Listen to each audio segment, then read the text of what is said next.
Been homeless off and on for the last like 6, 7 years. Drug addiction kept me homeless, it didn't make me homeless. I lost my house, it was burning down. Pills was what got me into the heroin. I had my C-section, my son. Doctor kept me on as longer than need be.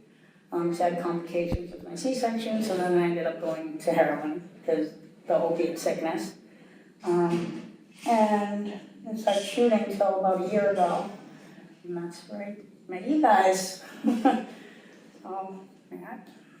Well, let me start with why I'm an addict.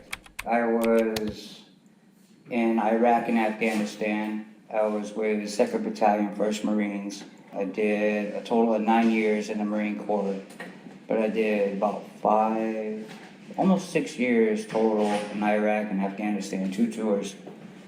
And I ended up getting shot. So they deployed me home and had me on the pill I'm sure a lot of people know is Oxycontin.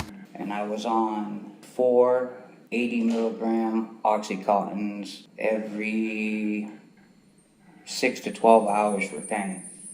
And I was on that for about 3 years.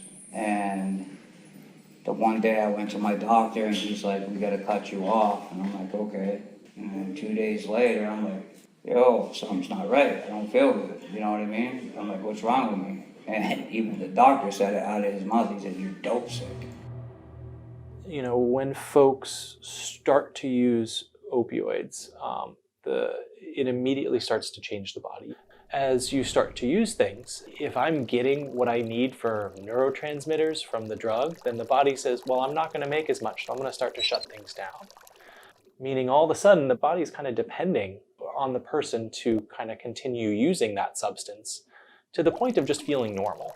When we talk about withdrawal, there are physical symptoms. There's, feeling chills, hot, stomach cramps, diarrhea, vomiting. There's also the feeling really anxious, restless. People have described it to me as the worst flu and the worst depression that they have felt. And it's really hard because, I think there's this knowledge of I know how to get myself better. I just need to go out and use and I'll feel better. So that can be really, really difficult. And that's where the medications really come in because, the nice thing about the medications, whether it's buprenorphine or Suboxone or methadone, is that they're long acting. So I can give you something to stabilize you, to get you back up to a normal range. And something that's going to keep you kind of at a steady state where you're going to just feel like you're not in that withdrawal. You're going to feel better, and then we can address whatever the problem that you're there for.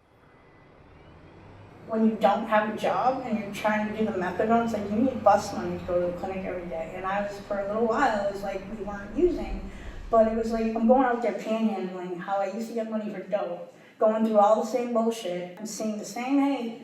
How do I not use that money to also get something? Like, I'm gonna get my food, I'm gonna get my bus money so I can go to the clinic, but it's like the only thing we know. It's like normal.